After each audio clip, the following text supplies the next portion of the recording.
Chapter 1 why to think smart. दोस्तों, इस chapter में लेखक बताते हैं कि स्मार्ट सोच क्यों जरूरी है। स्मार्टली सोचना इसलिए जरूरी है क्योंकि अगर आप वही सोचेंगे या फिर उसी तरह से सोचेंगे जिस तरह से और लोग सोचते हैं तो आपको भी उतना ही मिलेगा जितना और लोगों को मिलता है। अगर हमें उनसे ज्यादा चाहिए तो स्मार्टली सोचना ही होगा। इसको लेखक एक उदाहरण के साथ समझाते हैं। वो कहते हैं, काम तो हर कोई करता है, काम तो एक रिक्शे वाला भी करता है और एक बिजनेसमैन भी करता है, लेकिन तब भी बिजनेसमैन एक रिक्शे वाले से ज्यादा कमाता है। आखिर ऐसा क्यों?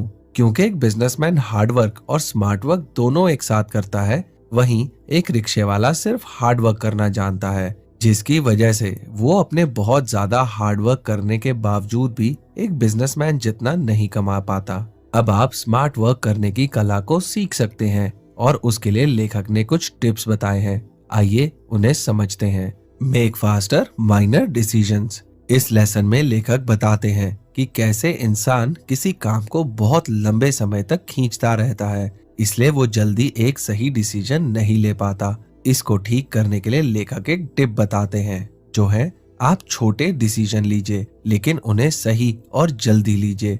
इससे आप सही डिसीजन लेना सीख जाएंगे। ये करने से आपका दिमाग और फुर्तीला हो जाएगा और अच्छे डिसीजन जल्दी ले पाएंगे।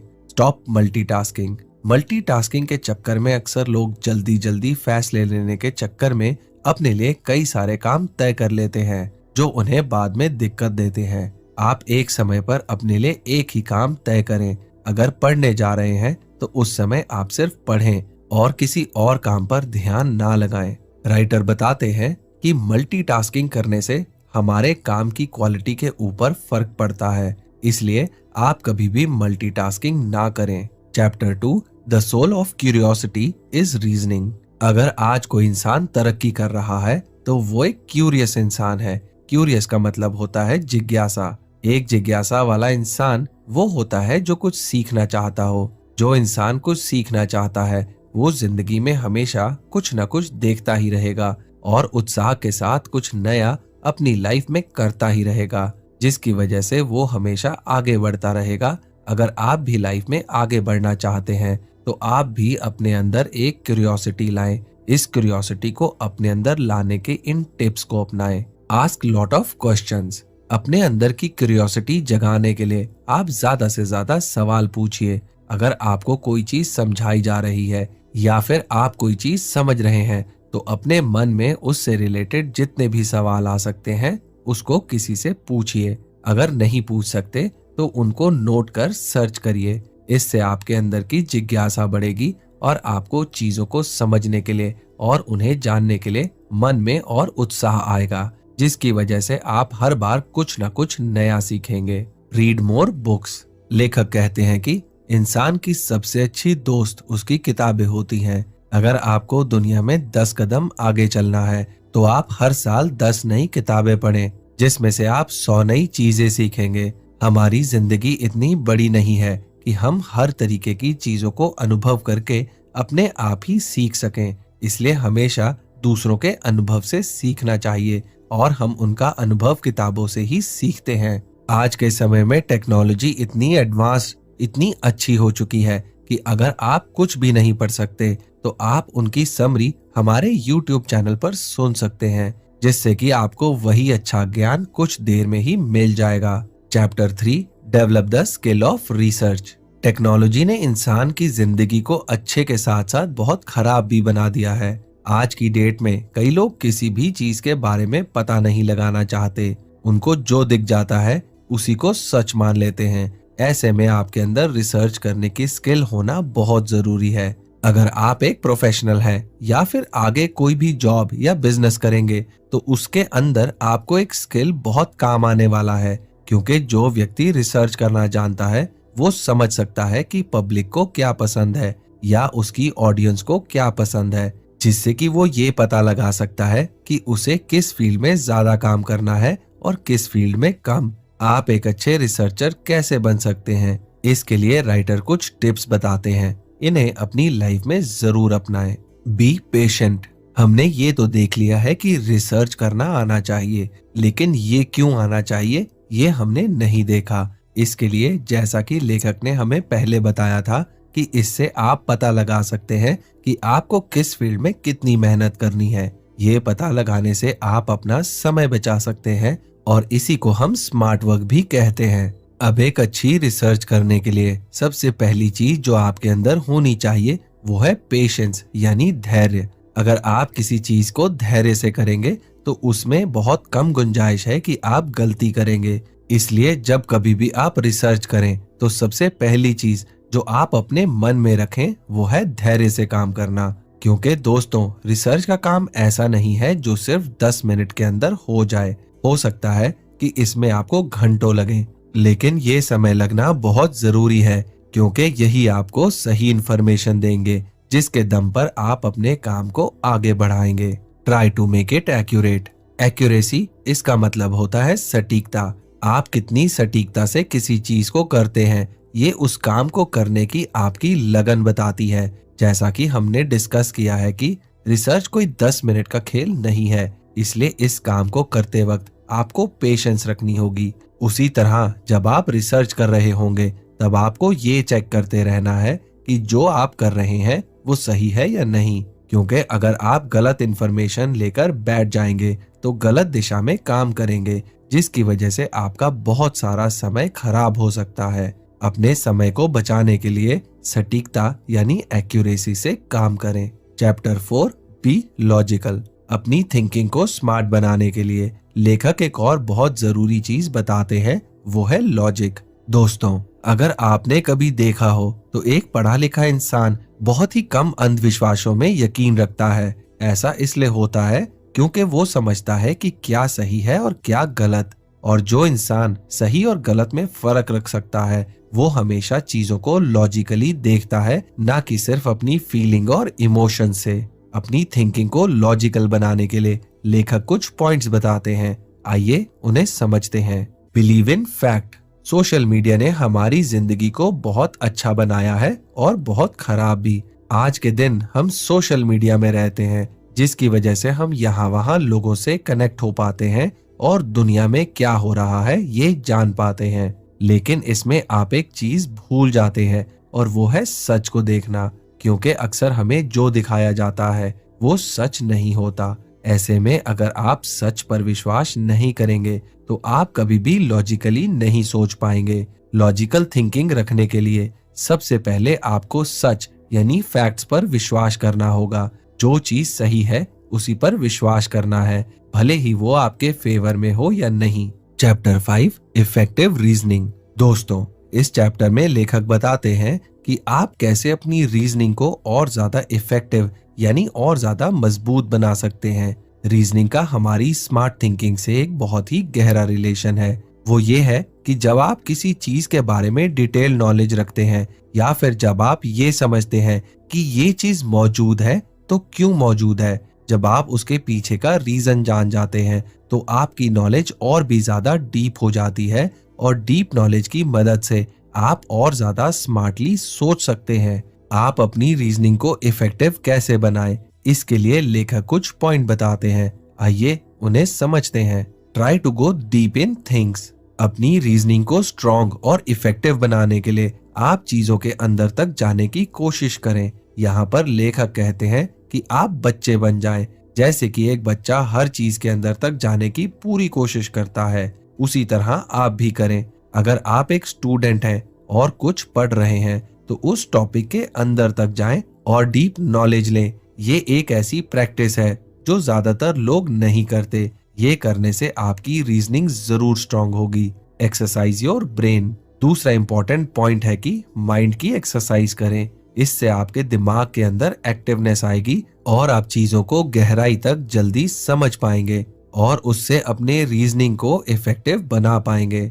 अपने दिमाग को एक्सरसाइज करवाने के लिए कार्ड गेम खेलें या फिर सुडोको खेलें, जो कि नंबरों के साथ खेला जाता है। सुडोको एक बहुत ही आसान गेम है जिसमें आपको चीजों का पैटर्न बनाना होता है और उन्हें ढूंढना होता है। इसकी मदद से आप अपने दिमाग को बहुत अच्छी तरह ट्रेन कर पाएंगे। इसके साथ साथ दिमाग को ट्रेन करने का सबसे आसान तरीका है मेडिटेशन। जब आप ध्यान लगाते हैं तब आप अपने अंदर तक चले जाते हैं और अपने आप को समझते हैं। इसकी मदद से आप समझ पाएंगे कि आप क्या सही कर रहे हैं और क्या गलत, और आपको कहाँ-कहाँ इम्प्रूवमेंट की जरूरत है। राइटर कहते हैं कि हम सभी को मेडिटेशन जरूर करनी चाहिए। कम से कम हर दिन में 10 मिनट की मेडिटेशन जरूर करें। इससे आप अपने अंदर तक जाएंगे और अपनी गलतियों और अच्छाइयों को समझेंगे। दोस्तों, माइंड को तेज करने के लिए जो 2 और बातें मैंने माइंडसेट की book summary Kuku FM app पर सुनते हुए सीखी हैं, वो ये है कि सुधार के लिए कोशिश की जरूरत होती है। माइंडसेट किताब में एक पूरा चैप्टर इस बारे में बात करता है कि कैसे अलग अलग मानसिकता वाले लोग अपने पूरे जीवन में महारत के अलग अलग लेवल को हासिल करते हैं। दूसरा, अपने जीवन को बदलने के लिए बस मानसिकता में बदलाव की जरूरत है। तीसरा लेसन जानने के लिए आप कुकू एफएम ऐप इंस्टॉल कर माइंडसेट की बुक समरी सुन सकते हैं। पेरेंटिंग टिप्स की तलाश में पत्नी से लेकर बिजनेस और फाइनेंस टिप्स की तलाश करने वाले पति तक, फिटनेस के प्रति जागरूक भाई बहनों से लेकर अपनी मेंटल और फिजिकल फिटनेस में सुधार की तलाश में यूथ तक, हर फैमिली मेंबर को लाइफ में ग्रो करने के लिए नॉलेज की जरूरत होती है, और ये नॉलेज आपको मिलती है कुकू एफएम के ऑडियो शोज में। और हम चाहते हैं आपके हर फैमिली मेंबर के पास हो नॉलेज का अनलिमिटेड एक्सेस। इस ऐप की सालाना सब्सक्रिप्शन 399 रुपए है, पर अगर आप घर 50 कोड को यूज करते हैं तो आपको मिलेगा 50% डिस्काउंट, यानी कि अब आपकी सालाना सब्सक्रिप्शन सिर्फ 199 रुपए की होगी, जो कि रोज के 1 रुपए से भी कम है। याद रखें, ये स्पेशल 50% डिस्काउंट सिर्फ 19 जून तक ही वैलिड है, तो देर मत कीजिए और इस स्पेशल डिस्काउंट का फायदा उठाकर अपनी लाइफ में एक जादुई बदलाव लाएं। आप डिस्क्रिप्शन में दिए हुए लिंक पर जाकर कुकू एफएम ऐप को डाउनलोड कर सकते हैं। Chapter 6, more effective reasoning, better claims. दोस्तों, जैसे कि आपने किताब का नाम पढ़ा, smart thinking skills for critical understanding and writing, इसमें लेखक स्मार्ट थिंकिंग स्किल्स और स्मार्ट राइटिंग स्किल्स दोनों के बारे में बता रहे हैं। इस चैप्टर में वो बताते हैं कि आप स्मार्टली कैसे लिख सकते हैं। स्मार्ट लिखने का सबसे अच्छा तरीका है कि आप अपने आर्टिकल या ब्लॉग पोस्ट में क्लेम्स या फैक्ट्स का यूज करें। इससे लोगों को आपके ऊपर और भरोसा होगा और वो समझ पाएंगे कि आपकी लिखी हुई चीज पर भी भरोसा कर सकते हैं।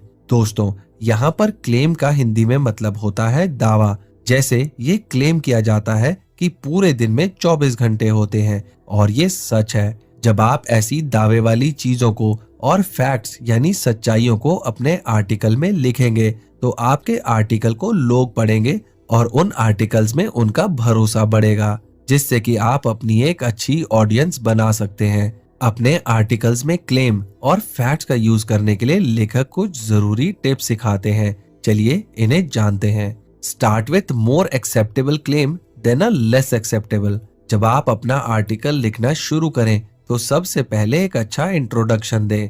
आप जिस बारे में भी आर्टिकल लिख रहे हैं उस इंट्रोडक्शन में सबसे पहले कुछ ज्यादा जरूरी फैक्ट्स डालें। उदाहरण के लिए, अगर आप एनवायरनमेंट पर एक आर्टिकल लिख रहे हैं, सबसे पहले लिखें कि पिछले कुछ सालों में देखा गया है कि हमारे देश में पॉल्यूशन 50% तक बढ़ गया है। उसके बाद आप उस क्लेम को उसमें डालें जो लोगों ने ज्यादातर सुने हैं, जैसे कि उन्होंने सुना है कि गाड़ियों के धुएं से पॉल्यूशन बढ़ता है, तो ये पहला क्लेम हो गया। और उसके बाद धीरे धीरे उन क्लेम्स को डालें जो कम सुने गए हैं, जैसे कि ज्यादातर लोगों को नहीं पता उनके घर में लगे हुए एसी और फ्रिज से भी हमारे पर्यावरण को नुकसान पहुंचता है, क्योंकि उससे ग्लोबल वार्मिंग होती है। इससे होगा ये कि आपने शुरुआत में बहुत अच्छे अच्छे क्लेम दिए, जिसकी वजह से लोगों को आपके आर्टिकल पर भरोसा हो गया। आप अब अपने आर्टिकल में वो क्लेम लिख सकते हैं जिस पर लोग कम भरोसा करते हैं। तो इसी तरह अपने ब्लॉग पोस्ट और आर्टिकल स्मार्टली लिखें। Chapter 7, make your article impactful. इस चैप्टर में लेखक बताते हैं कि आप अपने आर्टिकल्स में दम कैसे ला सकते हैं, क्योंकि अगर आपके आर्टिकल में दम नहीं होगा तो उसे ज्यादा लोग नहीं पढ़ेंगे। आपका आर्टिकल ऐसा होना चाहिए जिससे कि लोगों की लाइफ पर अच्छा खासा इम्पैक्ट पड़े, यानी कि असर पड़े। अब राइटर ने आपको क्लेम और फैक्ट का इस्तेमाल तो बता दिया, अब वो आपको कुछ और चीजें बताते हैं। चलिए उन्हें जानते हैं। Use bullet points. राइटर बताते हैं कि आज के समय में किसी के पास भी इतना समय नहीं है कि वो आपके 400-500 वर्ड के आर्टिकल को पूरा पढ़े। हमेशा लोग पूरा पढ़ने से ज्यादा हल्का फुल्का रिसर्च करते हैं। ज्यादातर राइटर यही गलती करते हैं कि वो सारे इंपॉर्टेंट पॉइंट्स अपने आर्टिकल में नॉर्मली लिख देते हैं, जबकि ऐसा नहीं होना चाहिए। जो भी इंपॉर्टेंट पॉइंट्स हैं उनको आप एक बुलेट पॉइंट के तौर पर लिखिए, जिन पर रीडर की नजर सबसे पहले पड़े और जिससे वो अंदाजा लगा सके कि पूरे आर्टिकल में क्या है और उन्हें इस पूरे आर्टिकल को पढ़ने से क्या फायदा होगा। Use stories in your article. आज सोशल मीडिया के जमाने में लोगों को एंटरटेनमेंट से बहुत प्यार और लगाव है, इसलिए अब आप जब भी अपना आर्टिकल लिखें तो उसमें स्टोरी का इस्तेमाल जरूर करें। अगर आपके आर्टिकल में स्टोरी नहीं होगी तो वो बहुत बोरिंग लगेगा, जिसकी वजह से उसे लोग नहीं पढ़ेंगे। लेकिन इसका मतलब ये नहीं कि आप कोई भी खुद से बनाई हुई स्टोरी बना दें। आप उस आर्टिकल में स्टोरी तभी डालें अगर उस आर्टिकल से रिलेटेड कोई स्टोरी मिले। अपने आर्टिकल के जरिए कोई गलत मैसेज किसी को भी ना दें। हमेशा एक अच्छा और पॉजिटिव मैसेज ही लोगों के पास जाना चाहिए। Chapter 8, the combination of research, reasoning and analysis. दोस्तों, एक अच्छी राइटिंग के लिए, एक अच्छे आर्टिकल के लिए इन तीनों का कॉम्बिनेशन बहुत जरूरी है। एक अच्छी रिसर्च, अच्छी रीजनिंग और अच्छा एनालिसिस। इसकी वजह से आप अपने आर्टिकल को दमदार बना सकते हैं। अब रिसर्च के बारे में तो लेखक ने हमें पिछले कुछ चैप्टर्स में बताया है और रीजनिंग के बारे में सिखाया, लेकिन ये एनालाइजर एक नई चीज है। आइए हम उसे समझते हैं। अपने आर्टिकल में इन तीनों का कॉम्बिनेशन कैसे यूज करें। Follow 25-25-50 rule. आप 25-25-50 रूल को फॉलो करें। आपके माइंड में आ रहा होगा कि ये रूल क्या है। जब आप रिसर्च करते हैं तो आपके आर्टिकल 25% आपकी रिसर्च पर, 25% आपकी रीजनिंग पर और 50% आपके एनालिसिस पर डिपेंड करता है। आप में से कई लोगों के लिए एनालिसिस एक नया शब्द है। दोस्तों, एनालिसिस का मतलब होता है विश्लेषण। आप किसी भी चीज को कितनी डीप में जाकर लिख सकते हैं, उसके बारे में कितना कुछ लिख सकते हैं। एक अच्छे राइटर की पहचान वही है जो अपने आर्टिकल में चीजों को बिल्कुल डीप में जाकर लिखे। अगर वो खाली ऊपर ऊपर से लिख रहा है तो इसका मतलब है वो अपने काम से मन चुरा रहा है। और राइटर कहते हैं कि आपको विश्लेषण में अपना 50% देना है, क्योंकि विश्लेषण बहुत जरूरी है।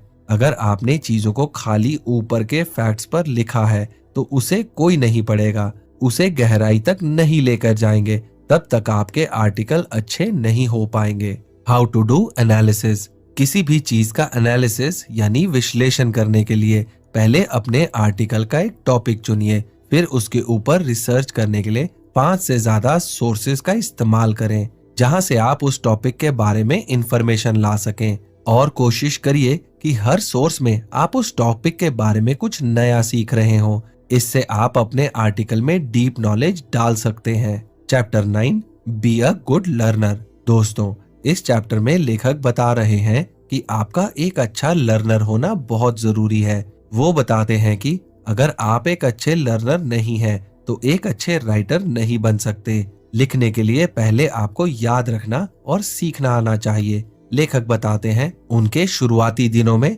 जब उनसे बड़ा कोई सीनियर उनको कुछ सिखाता था तो उनको बहुत बुरा लगता था, क्योंकि वो कुछ नया सीखना नहीं चाहते थे। कुछ याद करने में, कुछ सीखने में उन्हें आलस आता था। लेकिन उनको समय के साथ समझ आया कि आगे बढ़ने के लिए ऐसा करना ठीक नहीं है। अगर हमें आगे बढ़ना है तो सबसे पहले हमें एक लर्नर यानी सीखने वाला इंसान बनना पड़ेगा, जो हमेशा कुछ न कुछ सीखते रहना चाहता हो और उसे अपनी जिंदगी में इम्प्लीमेंट करने के लिए तैयार हो। एक अच्छे लर्नर बनने के लिए कुछ टिप्स अपनाएं। Be open to learn from anyone. आज के युवा की सबसे खराब आदत है ईगो। कई युवा अपने छोटे से कुछ सीखना ही नहीं चाहते, लेकिन आप याद रखें, अगर जिंदगी में आगे बढ़ना चाहते हैं तो आपको सीखना होगा और सीखने की कोई उम्र नहीं होती, सिखाने वाले की भी कोई उम्र नहीं होती। आप चाहे तो छोटे बच्चे से भी कुछ न कुछ उसे देखकर सीख सकते हैं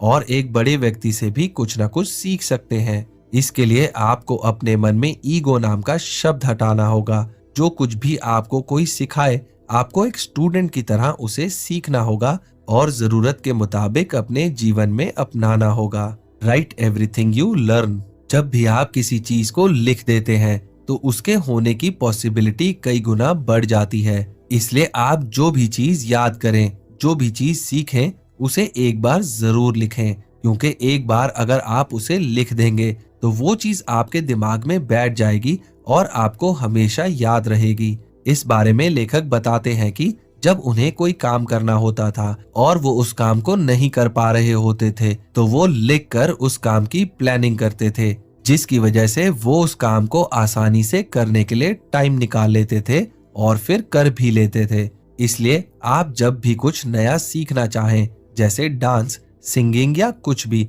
तो उसको लिखकर प्लान करें। इससे उसके होने की पॉसिबिलिटी बहुत बढ़ जाएगी। Chapter 10 consistency. हमने पिछले कुछ चैप्टर्स में रिसर्च के बारे में पढ़ा, एनालिसिस के बारे में पढ़ा और आर्टिकल लिखने के बारे में सीखा।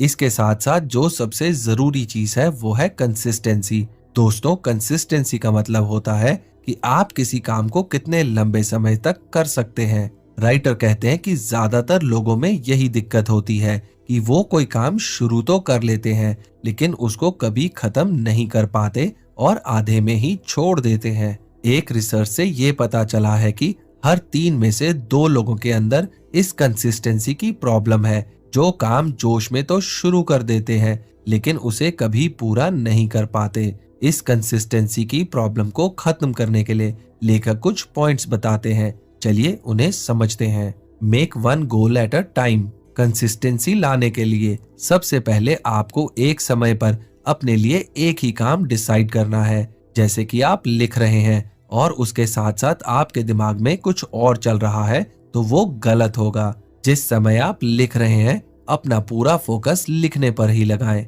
अगर आप उस समय ये सोच रहे हैं कि इसके बाद मैं क्या काम करूंगा या फिर ये काम करूं या ना करूं तो वो गलत चीज है। सबसे पहले आप अपने मन में ये तय कर लें कि आपको क्या काम करना है। उसके बाद जब तक वो काम पूरा ना हो जाए तब तक उस काम को ना छोड़ें। इससे आप एक समय पर एक ही काम पर ध्यान देंगे और जब आप इसे बार बार करेंगे तो आपके अंदर कंसिस्टेंसी की आदत डेवलप हो जाएगी। B disciplined. राइटर बताते हैं कि एक इंसान का डिसिप्लिन्ड यानी अनुशासित होना बहुत जरूरी है। जो इंसान अनुशासित नहीं होगा वो किसी भी काम को लंबे समय तक नहीं कर सकता। कंसिस्टेंसी के लिए आपके अंदर अनुशासन होना बहुत जरूरी है, क्योंकि एक समय ऐसा आएगा जब आपका मन काम करने के लिए तैयार नहीं होगा और आप सोचेंगे कि आज मैं काम नहीं करता हूँ, लेकिन उस समय आपका डिसिप्लिन काम आएगा। अगर आप उस समय अपने मन को हराकर अपने दिमाग की सुनते हैं तो इसका मतलब आप कंसिस्टेंसी से काम कर सकते हैं। तो दोस्तों, जैसे कि मैंने आपसे कहा था कि इस वीडियो के एंड में मैं बताए गए सारे इंपॉर्टेंट पॉइंट्स को दोबारा दोहराऊंगा। तो चलिए सारी इंपॉर्टेंट बातों पर एक बार फिर से नजर डाल लेते हैं। स्मार्टली सोचने के लिए अपने दिमाग को ट्रेन करते रहें। अपने दिमाग को ट्रेन करने के लिए पजल गेम खेलें। स्मार्ट सोचने के लिए लॉजिकल चीजें सोचें।